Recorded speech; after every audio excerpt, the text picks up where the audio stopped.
Welcome to the Laws of Style, featuring conversations on creativity, fashion, and the law from the leading edge of our economy and culture. Hosted by noted fashion lawyer Douglas Hand. Hello, and welcome to the Laws of Style. I'm your host, Douglas Hand. And for this episode, we're joined by Chris Pyrate, who is a visual artist, a creative producer, and candidly, an emerging menswear style icon. Chris, thank you for joining us today.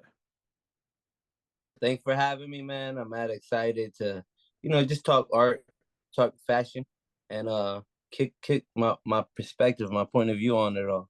Thanks for listening. Let's start with that. Tell us about your training as an artist, and really how your art has become refined and distinctive to you. Um, I'm not necessarily classically trained, right? I've been an artist since I was 5 years old. It was the first thing I was ever told about myself, is that you're an artist. It was recognized pretty early by my family. So I have a perspective about art and being an artist that differs from what a lot of people have. Because I did eventually go to art school, and I realized that people are trying to achieve the goal of being an artist, and I don't think that's realistic. I think artist is just a type of person, type of how you think, And I've always been that, right? I did go to art school for about 2 years almost, and I dropped out. I got opportunities that kind of, to me, taught me more in experience than going to school. I started designing for a brand. I was an illustrator for a book. All while in art school. So it's just and also it's very expensive. I come from the hood, man. So it wasn't a thing where it made sense to me to even put my family through, at a certain point. Yeah, yeah. Well, that's I'm on the board of directors of FIT here in New York, which Okay. thankfully is a city and state institution making its pricing, not like a private school. It is a more affordable education. But I totally take your point that some elements of being an artist are unteachable. They are kind of innate. I mean, when you look at the great artists, they had something in them which was unique and innate. I don't find anything wrong with it, right? I think art school taught me how to collaborate. It taught me how to be around other artists. It taught me how to understand that, oh, this is a universal mind. You know what I mean? It taught me just being around other artists was very important. I just couldn't afford it, bro. And it was a private institute. And I also was naive to think, yo, I'm working in art already. Why am I here? You know what I mean? I'm not saying it was the best idea, right? But it worked out, you know what I mean? Thankfully, but I wouldn't suggest it. Well, look, the great artists certainly weren't Yale MFAs. I mean, there is something I would say unique to an artist knowing they're an artist, which cannot be taught. It's not like you're going to go to art school not knowing you're an artist and emerge knowing you're an artist in the way perhaps I went to law school, right? Right, Very, right, right, very right. different vocations, and you're exercising very different parts of yourself. So let's talk about your brand. You have a leisure wear brand which integrates your signature illustrated patterns and imagery. Um, Walk us through how you see apparel, as a viable canvas for you, how you see it as a product for consumers, and perhaps, if you see it this way, as a platform for influence. Yeah. Honestly, I as a creative, as an artist, as a designer, I've found this shuffle to be very important to me, right? And very conducive to where I juggle, I guess, pop art, right? And then street art, right? And then design, almost like a cycle, a life cycle, right? Like almost like a food chain. And when one starts to feel like work, right? It's like I cheat on the one that feels like work with the one I'm not supposed to be working on right now. And then I find this joy. You know what I mean? Originally, I said this when I was in art school, right? I was actually in color theory class, and I was mentally, this is where I was at. I was in all my classes, right? But mentally, color theory class was the one that I thought about in my day to day, and I started working for this company called Up Against the Wall, it was a streetwear retailer, right? Kind of pre-streetwear. It was a pivotal store that started in DC but expanded to LA. One of the first companies to carry LRG, 10 Deep, these brands. I happened to be already working there as a college kid, so it started to influence, right, the color theory conversations I was having, trying to figure that out. It was a really hard subject for me, and believe it or not, right, color is one of my main signatures now. But believe it or not, it was a hard thing for me, and I coincidentally became the graphic designer for the store's brand, right, and so that's the first art I probably got paid for professionally consistently. Um, they found my drawings, started putting them on the wall.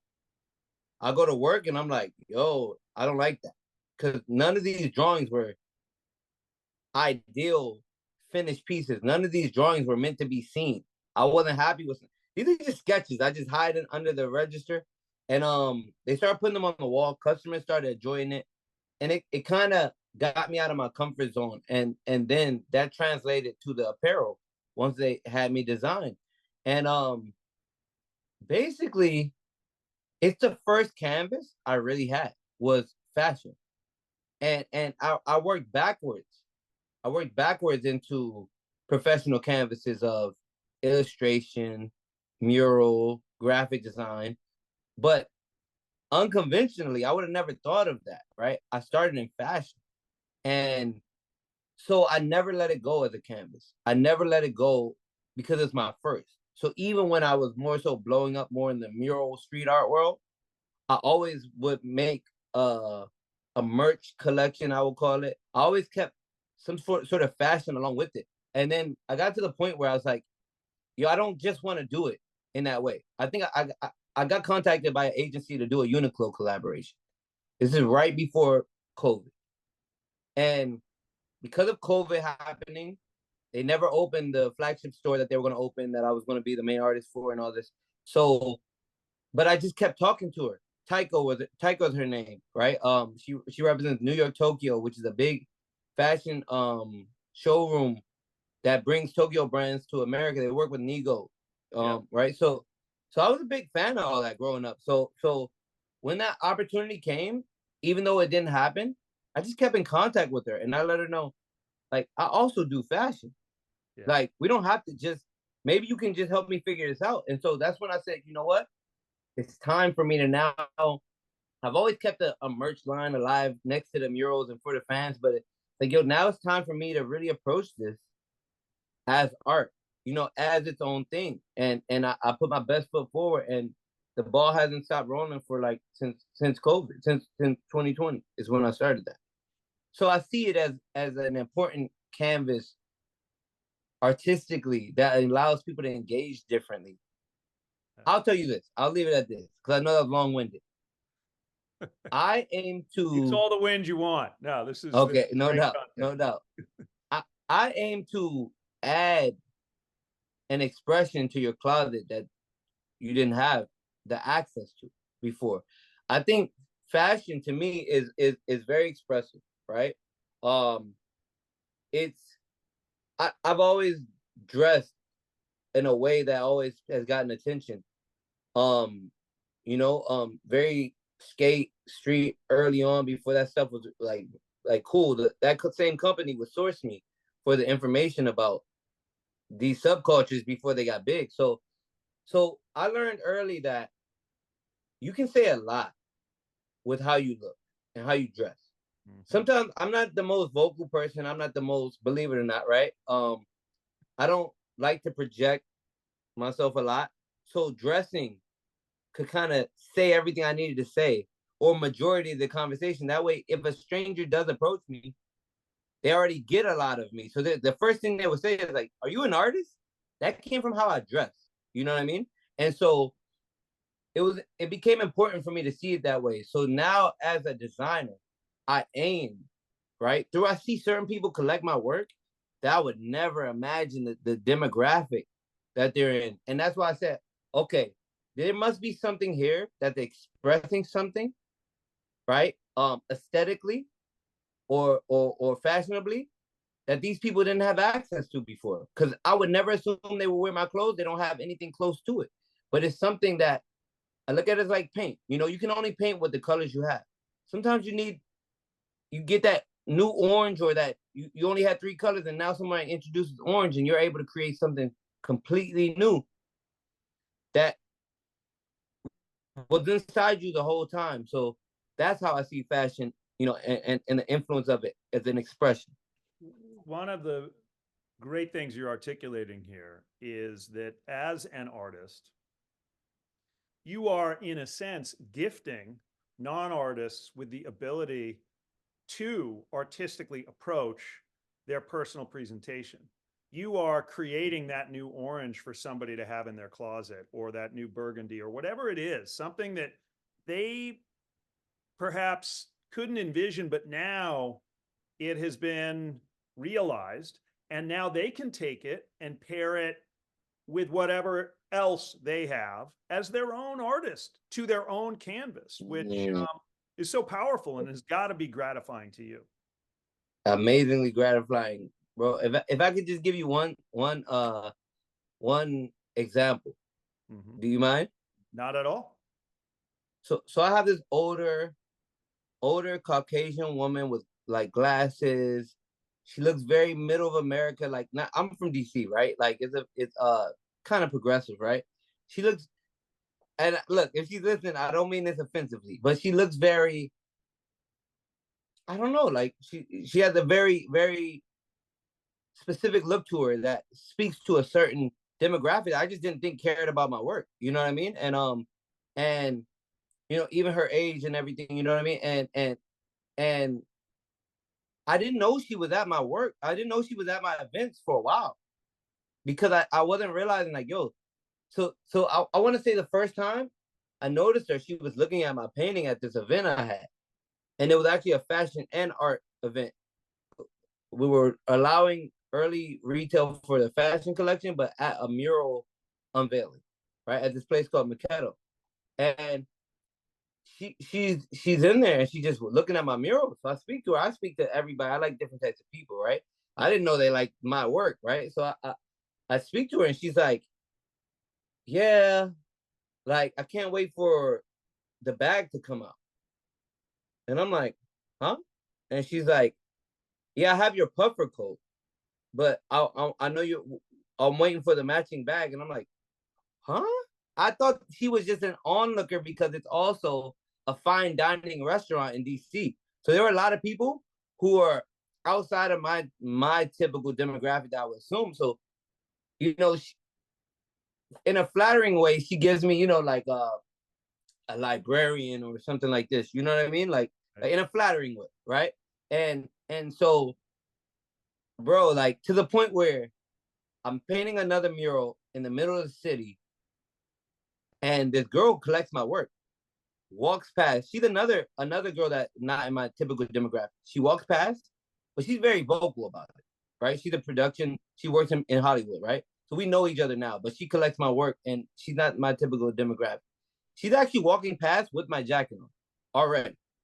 And guess who? And she's like, can someone take the picture? Guess who's there to take the picture?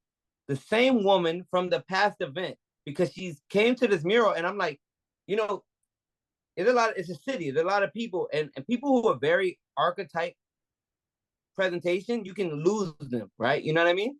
And so she gives her phone to her. And I said, wait. I was like, wait, is that you? And she's like, yeah, she was just going to take the picture and just observe. I'm like, yo, and I told her, I said, yo, this is crazy, because you two collect my work and it just blows my mind. And like, you know, so I was like, yo, like, I just told the other girl, like, you won't believe, like, she's one of my biggest supporters, and she comes to everything. And she's so quiet that she doesn't make herself known, you know? And yeah, it's just one of those things where, like, that's what I started to see. Like, I don't think these people had a chance to express what my artwork does for them before, but it's part of their person and it's important for them. That's why they collected, that's why they keep coming, because it's allowing their personal circle to see something about them that they were never able to show. That's amazing. Well, so let's continue to talk about your customers. I mean, you also have a large and fiercely loyal following among celebrities and sports figures, particularly in DC. Is that something that you courted specifically because obviously it can help promote the brand, or did that just happen organically? 100% organic, bro. At this point, everything has been 100% organic. Um, we're trying to get a little more intentional, right? We're in the game. We gotta like adjust, but everything to this point has been 100% organic. And I say that in the way of basketball. Let's go basketball. Um, I happened to paint a mural in DC that's kind of like became like the flagship entry into the city mural on New York Avenue, a major intersection. And it just says Washington, right? But I spelled it in my flowers being the words of the negative space, right? As the flowers are flowing. And I used the old Washington Wizards W as the shape, as the inspiration for the silhouette. And what happens is everybody starts adding the Wizards on my comments, like, yo, you guys need to have him do a jersey. You need to have him do a jersey, right? And I'm like, like they have reached out a couple times, right? Like to connect, but like I don't control those situations, right? They reach out, companies reach out all the time. Doesn't mean there's a fit, especially in that moment. And so I noticed the one person commenting back responsibly, she represents the Wizards, right? Like, and she was giving responsible answers, like, "Yo, give us time. We're trying to work the right fit." So I'm like, "Huh?" So they shout out to Sax Booker. She now works with LeBron and these people. So she brings me in, and they happen to be working on a cherry blossom jersey, bro, which is crazy, right? So when I tell you organic, and when I come in, I'm just like, I'm being honest. I don't really like this. I think you could do better here. And they're like, well, how about you design the whole collection around the jersey then? We don't go with the Nike product, we go with yours. So I'm like, all right, I'm gonna do stuff that I know the city will really love, but I don't, for whatever reason, you guys don't do this stuff. So you might have a resistance to it. You know what I mean? And and and and so it was very organic, and then that led me to be in a lot of circles amongst athletes because I get invited to stuff like I've done talks with Jeff Hamilton, right? Like things like this where league fits, we're around these circles, so I get to be around athletes because I'm one of the only people doing what I do for a team.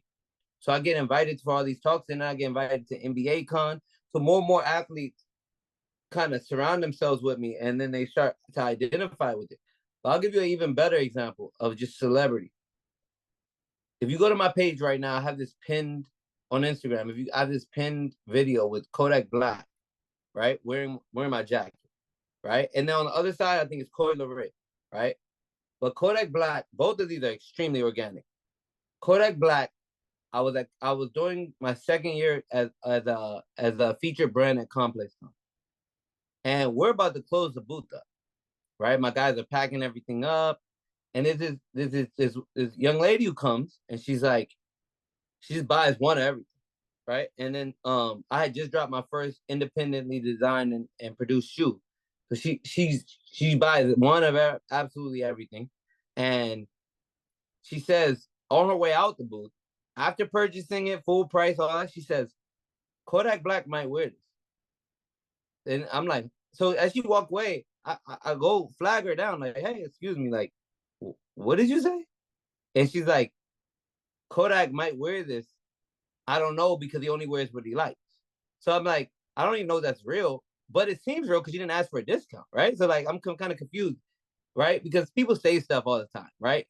So shout out to Anna because it was very real. Because one of my staff, right, he asked, He's another artist, actually. He came to help out Diego. Shout out to that guy.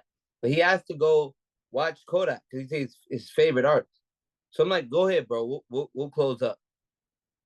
And he just starts calling, blowing my phone up. And I answer, he's crying. He's like, bro, he's wearing your clothes head to toe. And I'm like, what? So I couldn't even see it because we were doing stuff. And I'm like, yo, what is going on? And similar to that, to a lesser extent, the collaborator thing, I just found it in my tag photos, right? Like I approve my tags. So every once in a while I'll go look and I saw this and I was like, yo, what is this? And so I tried to contact the designer. I mean the stylist, because they had put rhinestones and I guess or Swarovski crystals on the designs. So I was confused at what I was even looking at. I'm like, yo, is this a bootleg? What is going on? Right? And then I saw that, oh no, it's my work customized. And so I was just like, yo, this is nuts, man. So all of it so far has been organic, man. Like there's a rapper who you'll probably hear of soon. His name's FTO Set. And he goes by Set. He's under Gucci Mane's umbrella, and he's been just keeping in contact with me. He's bought a lot of my stuff from a store in Memphis, and we're probably going to start working together. But he just buys my stuff, you know what I mean? And it's like, yo, I want to support organic than that. Yeah, because in the industry, people pay for those placements, and it truly speaks to people's desire for your goods that they're not asking to receive them for free, and in fact they're not asking their stylist to get them for free. So that's fantastic. Yeah. I mean, what do you think about that element of the fashion industry that does move the needle for certain brands around celebrity and influencer and seeding it with money? I don't mind it at all. I just had a conversation with the agency that does that yesterday. My project manager, but guess what? They happen to be fans of my work. It was through them coming to, you know what I mean, being fans, right? So I love when it happens like that. But even though it's a very strategic partnership, I don't mind it at all. Like I'm trying to catch up. I'm trying to get more intentional. I don't judge it. I don't mind it, right? I think I'm very lucky to not have needed it so far. You know what I mean? But I think this is the lay of the land, man. And the type of impact I want to have two different impacts as an artist and as a brand, right? I've been inspired by both. I've never seen someone do both to the capacity that I would like to see. So I strive to be that, right? So I feel like I benefit from the organicness because I'm also a brand and I'm also an artist and I'm a personality, so people can reach me, or you know what I mean? I think it just makes it more accessible. But as a brand, I think that's important. A brand can't be out here touching everybody. A brand doesn't have a face. A brand doesn't have a very specific personality. So whoever's representing the brand may not be the person who's going to have that organic relationship with FTO Set, So I think as a brand, it's important. And I separate the two to a certain extent. They benefit each other, but I separate the two. And I think as a brand, I'm trying to work more in that way. And I think it's interesting, right? But I think it's probably been in the game longer than we think, longer than the internet was around. I think, this has probably always been a part of this. You know what I mean? So I just think it's a natural way, right, to get to your demographic. You know what I mean? Even though it's strategic, I think it's natural in the industry. I don't shame it. Well, look, consumers, I shouldn't say consumers, many of them need shortcuts, right? And if that is, I view Russell Westbrook as an avatar of the style I want, then I look to him and I look to what he's wearing and I try to parrot him in some way. Or if I'm more conservatively minded, I'm looking at somebody else, right? But it's a shortcut. It's like a hack because a lot of people, unlike some of the people that, it seems are gravitating to your brand organically, a lot of people just don't want to think about their style choices that much. That's why stylists have such a great job. You know, I mean, a lot of these guys and women aren't even really dressing themselves. You know, they've got a really Mhm. cool stylist who's doing it, and there's a bit there as well. But I guess let's touch on, you know, the Wizards and basketball. I mean, basketball players are kind of a dream fit model, right? You got this 6'6" guy who's 195, right? I mean, he could walk any runway on the planet. And Wow, I didn't think about that. yeah, well, I mean they are. And you know, he kind of walks a runway each night he plays because the cameras are clicking when those guys walk in, right? Facts. They know it. And you got one guy on your team who used to be on my team who I miss greatly, Kuz, who is, you know, he's a great player, great guy. He was part of the glue for that Lakers team. They should never have let him go. But that's a Yeah, yeah, different facts. podcast. Yeah, subject for a No, no, they should have let him go because he loves DC. I'm happy we got. Yeah, yeah. well, and LA still loves him, which is great. That's a great testament, you know, when a player can be loved in the city that, I mean, in this case, he didn't leave it. They jettisoned him, which was a bad move. But in any event, how do you feel about, you know, this now collaboration? I haven't even, you know, told the listeners, but they probably know about it. Your designs for the Wizards, how long that collaboration is likely to last, and you know, how it sort of afforded you this access to the NBA. Yeah, man. Very you know how it happened, how it started, right? Yep. But I think another reason why is been able to grow so far is that when I collab with people that are really there's different levels. I've collabed with brands that felt very like people don't know. I did a Nike in like 2018 or 19. It's before I probably should have done a Nike, right? That's why people don't know about it, right? But it was cool for where I was at. But the connection wasn't there, of course, right? You know, I was in kind of like an incubator program, right? So that's different where I have limited access to models. I can only do but certain things. So I really couldn't be too expressive. Mm-hmm. But I have a different relationship with certain type of collaborators that allow me to have room to talk. And when I do have room to talk, I'm just honest, bro. Like it's a very DC thing. We're very outspoken. It's a very political city, so we use our words wisely. You know what I mean? And when it came to the Wizards, I was just honest from jump. Like I didn't like certain things about the jersey. I didn't like, I wasn't coming in there strategically like, yo, I need to say everything they want me to say to be able to have this opportunity. I didn't think like that. I thought as a fan. I grew up in DC, bro. Like the Wizards were a wild up and down ride my whole life. You know what I mean? And so as a creative, I've always envisioned things of how they could do it better. Always. As a kid, bro, I did this. You know what I mean? So one of the things I said was like, I thought there was a rule why they don't have a wizard. Cause I'm like, it's called the wizard. So I'm like, And I a remember wizard is like a cool, like you can play the wizard so many different ways, right? exactly. Yeah. And they kind of they had that one thing, but more of a graphic icon, right? That was like, in the Jordan era and all that, right? Like in the Gilbert Arenas era. That wizard was more of a Yeah, you didn't see crease lines on. He wasn't like Gandalf, man. It was like yeah, it was part yeah. of, and a little sparkle coming from his wand was kind of. It was more of and it was a W in the chest. It was more of a graphic play on implying a wizard than it was a wizard. There was no personality to it, right? So, and they've never had a wizard as a mascot, which I just didn't understand. So it was like, because maybe if they had a mascot wizard along with that, it would have brought that thing alive more of the character. So, Ooh, dude, they gotta have like a dancing wizard. bro, watch. Just I mean, wait. Just there's wait. got to be, who's that guy that dances in the garden? That's we got to talk to management. Just wait, bro. Just no. Just wait, bro. I'm working on it, bro. I'm working on it, right? Um.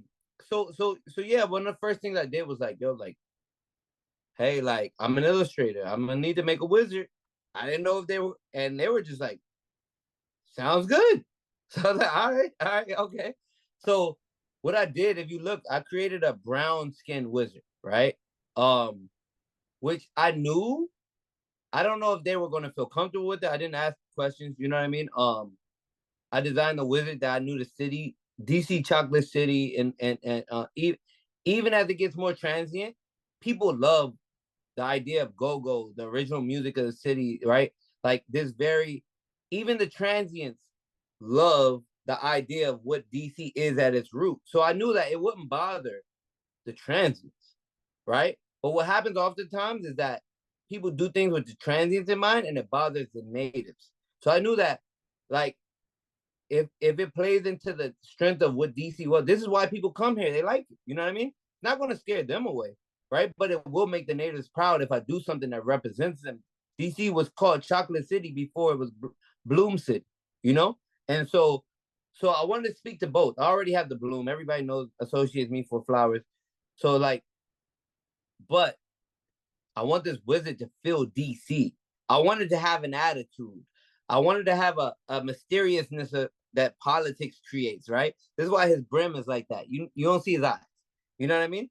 So graphic, I tap more into my artist side to create this icon, and then I play it back into fashion. You know what I mean? I'm able to play in those two worlds, right? So I would look at Spider-Man, Batman, these characters that everybody identifies with because you can't see their face. You know what I mean? Right. So and like, yes, skin, you can see the skin complexion of Batman maybe, but it doesn't matter. You know what I mean? Nobody cares that much. When you don't see the eyes, right? It's everybody still identifies with it. That's why I was like, doesn't matter if this guy's brown. You can't see his eyes. Everybody identifies with it. You know what I mean? Yeah. Just like Batman, you know what I mean? It doesn't stop a black kid from loving Batman or feeling like they are Batman because you can't see his face. Yeah. So so um so yeah, I think I'll get back to the question, which is how long is this partnership too? Is it's an ongoing thing now. It was only supposed to be that collection, and now we're forecasting years, bro. You know, we're already in year 2 actively, but we're in planning for year 3. But we're also in, we're going through figuring out how they can allow me to plan as an outside entity currently, at least, right? Mm-hmm. I do creative direction with them, but yet we haven't married it yet. We're trying to figure that out. Everybody thinks I'm the creative director, right? Well, I'm So sure you saw, like Ronnie Feig being announced creative director of the Knicks, and that's yes, become more of a thing, which makes perfect sense because merch is big business, but merch is blah, I mean, yeah. it just so I think they would be wise to further engage your services, but that's one man's opinion. And they're trying. They've been pushing it for a year, bro. It's just about making sure everybody understands what it looks like, and and so what I'll say is like I think my partnerships benefit long term because I'm honest and I'm upfront and I'm transparent I think people can see that my goal isn't just to become huge off your platform. My goal is to create something that your platform didn't have before that people are going to really enjoy. You know what I mean? I'll just end with this. I have similar relationships, right? About to start with the high end restaurant chain was becoming more of a chain now, but high end New York restaurant Philippe Chow, right? We're we can already tell we're gonna work together very long because they can handle creative input and creative thinking huge and it works like that. You know what I mean? And so when I'm able to do that, right? Because I told the Wizards, I'm telling a story. The character was introduced. When you get to they need to have the dancing wizard. You know what I mean? I hope we get to that part of the story where they're the dancing wizard. So yeah, that's how they. I think that's how my relationships become long term. Well, you may not know this, but and you'll pardon the pun, you jumped through multiple hoops in connection with creating that because every team also has to get NBA approval for any merch. So NBA obviously saw your designs and cleared them, which is great and fantastic. And I do love that wizard with because like you see, he's already doing magic, but you created that through a static image that involves the basketball too. So it's just like, you know, it was, I thought, just pitch perfect. Thank you, bro. Thank you. Let us pivot a little bit. Mhm. What contemporary brands do you like from a design perspective, whether they're luxury, whether they are leisure? What's, you know? I wear a lot of skate, right? I wear a lot of also local. I like that DC, DMV, right? DC influences the larger DMV area, right? For people who don't understand, right? And I've experienced parts of all of it. You know what I mean? I'm from DC originally, but I've experienced art school was in Virginia. Um, I went to high school, and part of my time in high school, or high school years, part of my high school years were spent in PG County, right on the outside of where I'm from in DC, Okay. right? So the larger DMV actually has a big footprint in almost every industry, and I get upset that people don't know. You know, like when you associate New York, right, music, rap, hip hop, you also associate it with the brands that came out of that, right? There's one continuous message or linear message of a city's vibe, and DC doesn't get that because I think CNN outperforms all that, right? But from Kevin Durant to Dave Chappelle, you know, we have a huge influence. We have some of the biggest people in every industry. You know what I mean? It just doesn't. You don't connect the dots. Oh, the similarity of Kevin Durant and Chappelle. They're very similar personalities, right?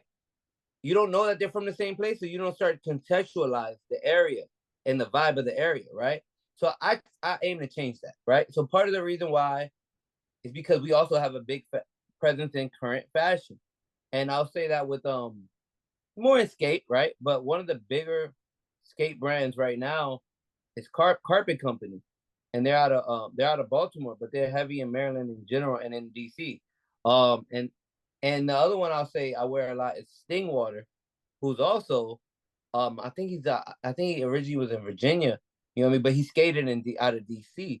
And both of these companies have Nike SB collabs, which blew up huge. They have their own Nike SB shoes, you know, which resell for crazy amounts. So I wear them a lot. There's another guy, Vandy. Vandy the Pink, he's blowing up right now. He's from Virginia and he's very DMV centric. And so yeah, I wear those guys a lot, you know, because I try to communicate where I'm from on a larger level. I'm gonna look around real quick. I wear a lot of I wouldn't say it's probably not contemporary because it's not current, but I reference a lot to the early days of where the Japanese and American streetwear were connected, right? I'm influenced heavy by that. That's also nods back to DMV. If you look at Pharrell, he shouts out DC as a big influence on him, Go and Pusha T, the Clips, right? But yeah, I reference a lot of that era because growing up, NERD, Bape, Nigo, the Clips, that was huge to me, bro. Because as an artistic kid who also was into skate and a certain vibe, to me, Bape is more illustrative than it is a fashion brand. It's more of an illustration brand. You know what I mean? And these to me were the first times that characters were embraced. Graphic characters were embraced in high fashion sense. So I wear a lot of that. I think it's a good. I try to communicate for myself through what I dress, right? So if you're a fan of what I do, you'll probably understand the influences by what I wear, right? I wear some Louis Vuitton to go on a higher extent, right? Or just another extent, right? I don't like to say high low. I know price point for sure, but you know, I think we're all communicating to the same people at this point, right? So I like the new Prada, new direction of Prada. I like what they've done with the. I'm a very moccasin type of guy. I like moccasins. I like work boots with the moccasin front. So I in Tokyo I grabbed those new Pradas that have the moccasin front but they have like this crazy sole. It looks like a video game shoe. Yeah. You know, I know. yeah. I had to get those. I probably haven't even worn them yet, just because it's like I don't even know what to wear with, but I like to. I shop like this, bro. I don't shop for outfits. I shop for paint, colors. I shop to just add a color. Doesn't mean I'm gonna use it right now, you know. But when I see that color, oh, now I can paint this picture because I have orange and I have green. You know, I didn't have both before, so I just try to accumulate the paint colors. You know, and so I shop, I guess, piece by piece, and I don't even think about. I just know the category of stuff that I'm, so yeah, I think high and low. That's what I'm doing right now. Is a lot of DMV streetwear, right? That is global, right? But I want more people to know it all comes from the same place. So I try to be that advocate. I wear all that, and then yeah, sneaker wise, I'm getting back into Jordans a lot. Retro. I like what a lot of what they're doing right now, and I'm also wearing a lot of Converse, and I say that hopefully they're listening. I have some potential conversations with them, but Converse, Converse, of course, you know what I mean, like tried and true, and very Oh, skate, right? Very skate and lifestyle friendly at the same time. So yeah. Well, I mean, it's interesting you mentioned skate because we're of different generations. I mean, I was born and raised in the '70s in Southern California in Orange okay, County, which is where Vans is headquartered, and Vans, okay, for the longest time, was like the only skate sneaker because skate uh-huh. culture had not yet really proliferated. Um, but let's talk about the labeling of fashion. Yeah, And, you've self referenced as streetwear. Some may refer to your line as urban. How do you feel about that characterization? Do you think that it can be construed as a mischaracterization? Or do you feel, in some ways, as some would be concerned about, that it's personal to you? Because if I was designing your line as a white man, people might not refer to it as urban or street.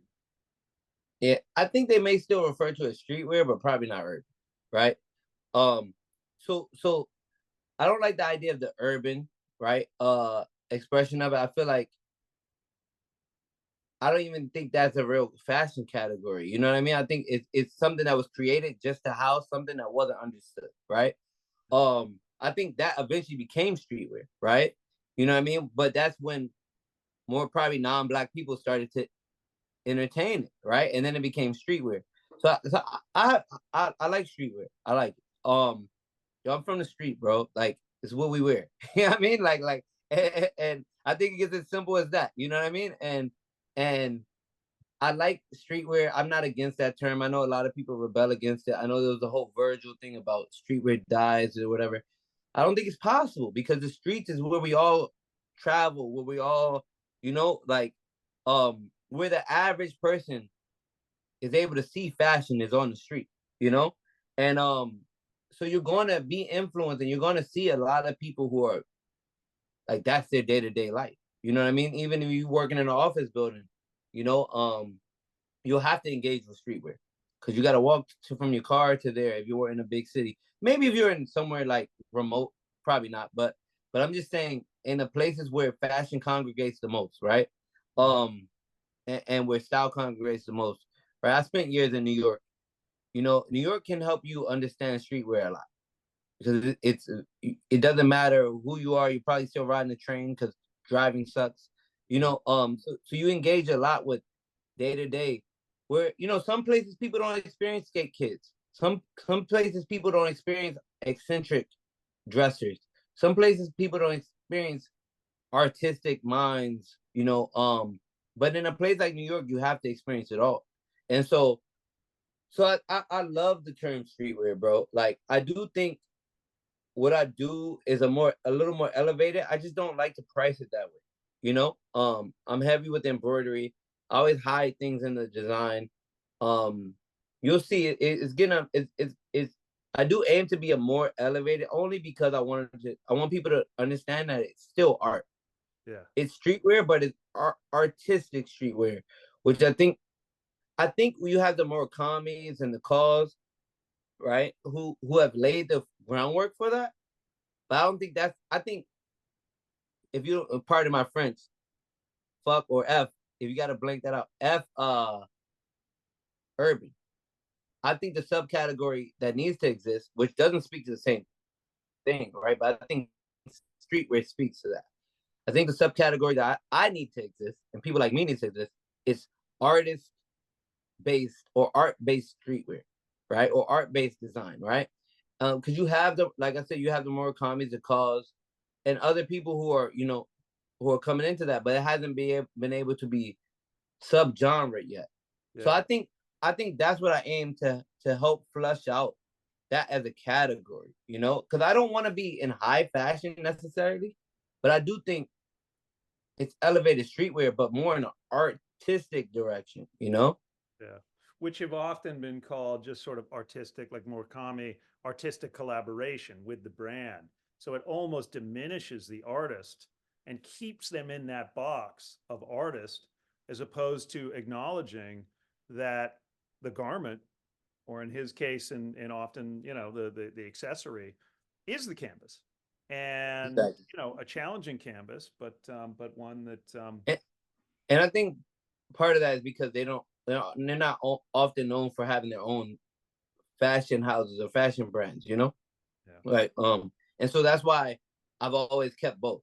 It doesn't matter if my art was bigger than my fashion, which pre-COVID it was, right? Now you probably say my fashion is bigger than my art, And I always want to keep that juggle going, because I want to help create that idea of that lane, I think it's important. I think this could be people who only wear that if they knew it was a thing, right? Like maybe they only want to wear Murakami Cause and a few others, and you can. There's enough pieces. They put enough pieces out there that you can. So if you can do that, then that makes it a subgenre to me. Yeah. Well, let's so many more questions and so little time. So let's maybe just quickly on cultural appropriation, because I think it's related to this labeling. My neighbor up in Harlem, Dapper Dan, and my client, Dapper Dan, Wow. he was the blatant knockoffs that Gucci, and the ironic knockoffs, candidly, because he was taking their trademark, but it's because they wouldn't sell fabric to him. But then Right. he made these wonderful designs that they riffed on, 20, 30 years later. The artist Adam Pendleton, who, has kind of a spray paint based artistic quality, and one of his lines was let's just say sampled very, very heavily by the brand Alexander McQueen. So how do you feel about that when there's no acknowledgement? Gucci ultimately acknowledged that they were riffing on Dap, and in fact, helped him build an atelier up on 123rd Street. But in the case of Mr. Pendleton, no, they McQueen and the design team there said that they came up with their creations independently, which I'll show on the screen for our viewers. But how do you feel about that kind of appropriation? And do you think that the appropriated, either get elevated by that, or that they are diminished? Gotta collaborate, man. Got to. I have a philosophy that like I like look into it and think and use in life, where I think people get things like this wrong when they try to mimic the end result alone, right? Where you're missing so many things that are considered, right? When you're actually doing it for an actual reason, right? So if you're trying to mimic, let's say, Dapper Dan's outcome, you're gonna miss so much of why it's done, and which is why you go wrong marketing and things like this. You don't understand the reason why he was doing it, so you try to get the end result. You know what I mean? It's important to work with artists specifically because we're almost never driven just by the end result, right? So when you do mimic this process, you miss a lot, and part of the reason why we were doing it was to prove a point. Maybe the end result wasn't even the thing. You know what I mean? Maybe it's to prove a point. And by you mimicking that, you lose the soul of it. You lose the reasoning, right? And it becomes very obvious a lot of times. You know what I mean? And I think you just got to work with the artist, because you got to understand why the artist even did it. And that helps with your marketing plan. It helps you understand. So it helps, So I think you just got to work with the artist. Otherwise, And it sucks because there's a lot of people working for these companies, which is their job to come up with ideas. So they'll have me or people like me on their mood board, you know, and I can tell it's happened to me a couple of times, you know, already. And they'll have us on their mood board. So maybe the guy who's the actual creative director didn't even source that idea. He just thought it came from the designers, you know, and so it's a telephone game. I understand how it can happen, you know, but I think Gucci did the right thing. And I think once you find out, maybe the brand's unaware on a larger scale, but once they find out where that was originally referenced from, you gotta find the artist. You gotta work with them, or I just think you lose a lot. Yeah. No, that's a great point. And Gucci has a good track record of, of acknowledgement. They, back when Alessandro Michele was the creative director, he approached one of our clients, Gucci Ghost, who was taking the Gucci G and juxtaposing one against the other, and then putting one of those Pac-Man ghosts under it. I You know, remember that. I know that. yeah. Okay. And they collabed. They collabed for about 4 seasons, and it was fantastic. And that's really the right way to, if you see something that is cool as a brand on your mood board, find out where it came from. And Yeah. if there's a living artist, seek them out. And if there's a dead artist, make sure that the family and the trust perhaps that Yeah. manages that IP is being acknowledged and paid. Let me ask you the question that really we've danced around during the entire chat. I mean, for you, what is the difference between fashion and style? Wow, that's a real question right there. I think it's a tough question for me because I think I'm so on the style side that's how I come into fashion. I think fashion is more. I think there's probably the difference I would say of like, are you wearing something or is it wearing you? Right? You know what I mean? I think fashion is almost, it doesn't matter the person, you know? Yeah. It's so strong, it's so independent in its expression that, right, those pieces are created, right, to almost outdo the person or speak for the person. You know what I mean? I think style is the opposite. I think style is something where the person is the barometer and the person is more, it allows, I think style allows stuff that are designed, like I would say my work is more of a style, right? I say my work is an aesthetic, right? Which is a style. So it allows you to kind of curve it around your, your personality. So I think that's the biggest difference. You know what I mean? Fashion has its own personality where style caters to the person's personality. And I think both are awesome. Yeah, yeah. Well, we have certainly seen over the past decade a real confluence and fluidity of fashion between men and women. You know, it used to be very much that there's a men's lane, there's the women's lane, the buyers for those. We now have gender fluid offerings that are, there are many, many of them. Do you feel that that is just a trend, or do you feel that that really is the future? Which I'll sort of, I recognize that in the way past there were a lot of gender fluid offerings as well, and in certain countries everybody is quite gender fluid, where men and women often wear like a sarong, and it's just part of that culture. But in Western culture, we have had this bifurcation. Yeah, I think that's here to stay. I would think, I think to a certain extent, right, culturally, right, it's important for people who, feel a certain type of way to identify with something, right? I think that still does matter, right? You know what I mean? I think tradition still matters, right? But I think fluidity is here to stay. You know what I mean? I think we've reached a point where style is so important, right? To go to your last question, that you know, more than tradition, a piece probably speaks to style, right? To where it allows that person to communicate. Maybe they're feeling more feminine or masculine that day. You know what I mean? But I do think tradition is important. I think there's a reason a lot of things existed, and I think it still has a place, right? I think traditional fashion still has a place in the society we live in, but I think also we just reached a point where there's options, man, and people have a lot to say. You know what I mean? Stylistically. So I think in order for even that to be significant, the tradition still has to be implied, right? I think, let's say a dress is in traditionally feminine in America, right?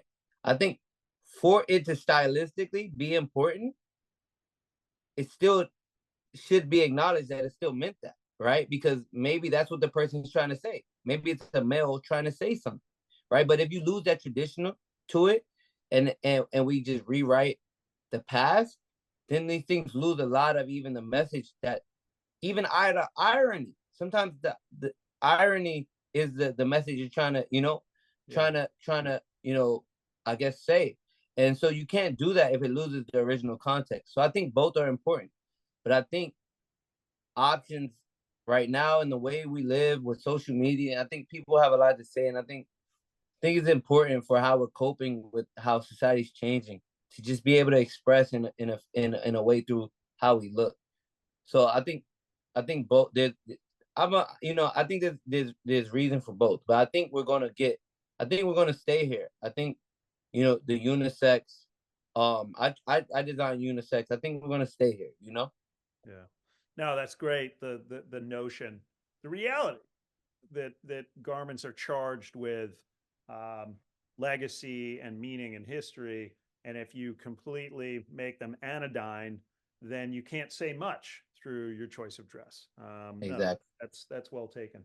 Okay, massive pivot and somewhat rapid fire.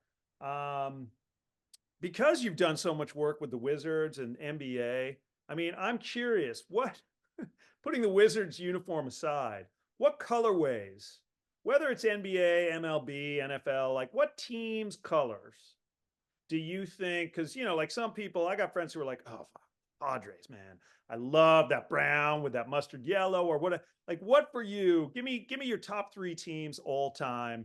And if you can sort of put them in an era that's always appreciated. I'm gonna sound biased here, right? But I grew up. This is not just working with them. I grew up with these guys. The blue and copper, right? It wasn't just the Wizards. It was the Capitals too, the hockey team, Okay. right? The blue and copper to me, so regal, so strong. You know what I mean? But also still represented the brownness of the city through the copper. You know what I mean?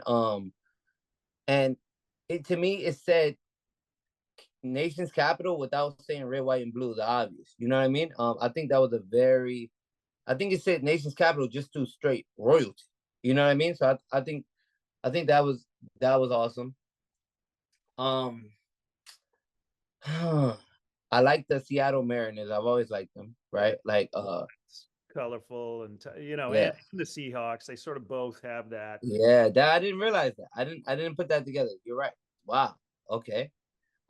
See how so yeah, both, right? But the the the Mariners when I was a kid, that was when King Griffey, right? So that got to be seen a lot. You know what I mean? And so I was able to take that in, and when I would see those colors translated to his sneakers, it's just colors you never saw that like translate into that type of, So I just think those have always been strong. And actually, I'm gonna say the Washington who used to be the Redskins, the Commanders, but I like the original Redskins colorways. That burgundy, it was a very unique. Deep. Yeah, Yeah, I'm with you. That was a powerful with the pop of the yellow was pretty powerful. and very unique, right? Yeah. I don't see it, and still It similar. reminds me of USC Trojans. Yeah, I Little can bit see that. simpatico, although I guess the Trojans are a little more gold and a little less yellow. But Yeah, and yeah. I think the Commanders are still have a similar colorway, but it's a little more brown and a little more gold now, right? But that burgundy and yellow, man, like, I didn't even like. It's a very contentious city when it comes to football. I didn't even grow up a Commanders fan, just out of like conversation, right? Like it was great conversation. Cowboys versus Redskins. That was a thing in DC. Oh yeah. So, but hands down, you put the two together beside each other, branding, Cowboys versus Redskins.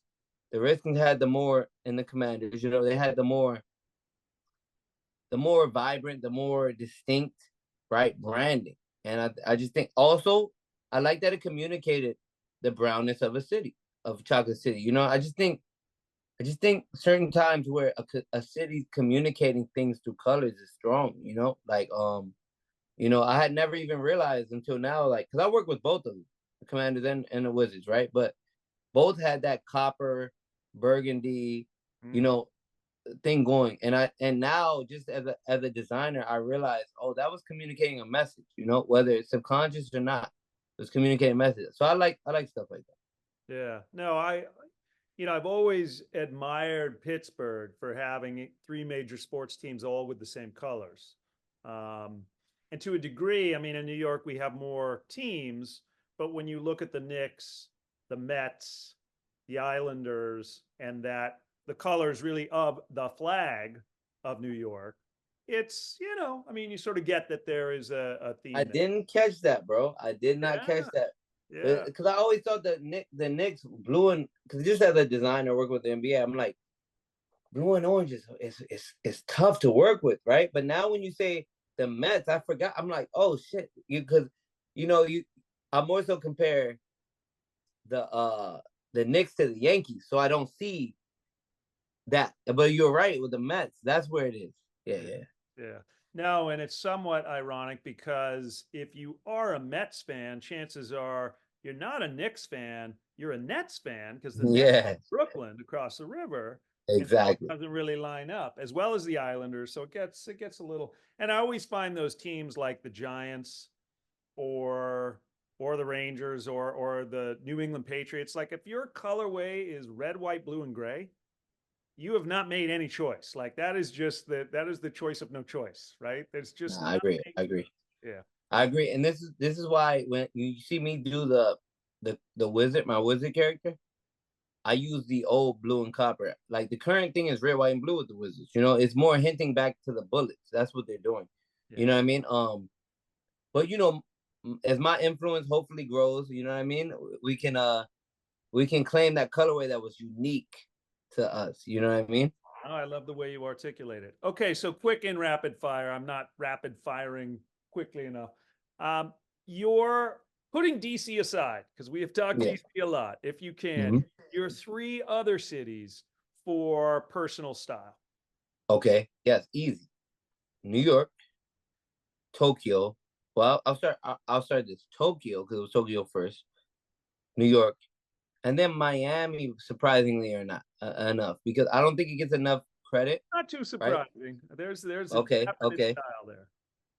Okay, and people don't know that. And then things like Design District, which I think is the most premier shopping experience in America right now. You know, and I think because Miami's such a transient place, it's almost a hidden gem. It makes its money by hitting the people locally, and people don't even know that place exists. But you can get from I say it's like Instagram fashion experience in real life. You can go to see what Pharrell just did at Louis Vuitton in the men's store.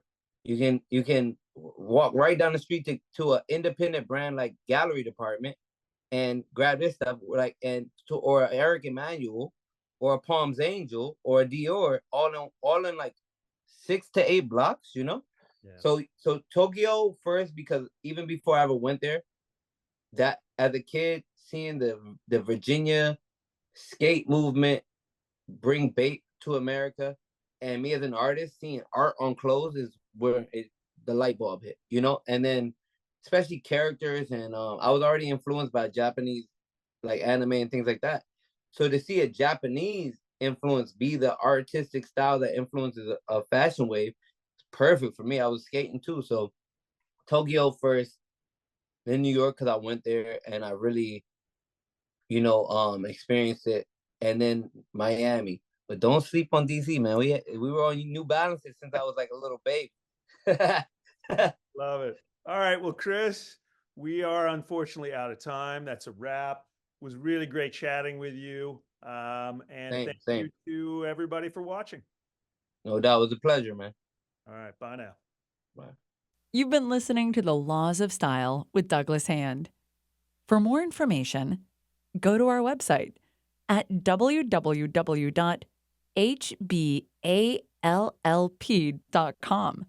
And you can also follow us on Instagram and Twitter at Hand of the Law. Thank you for tuning in, and stay stylish.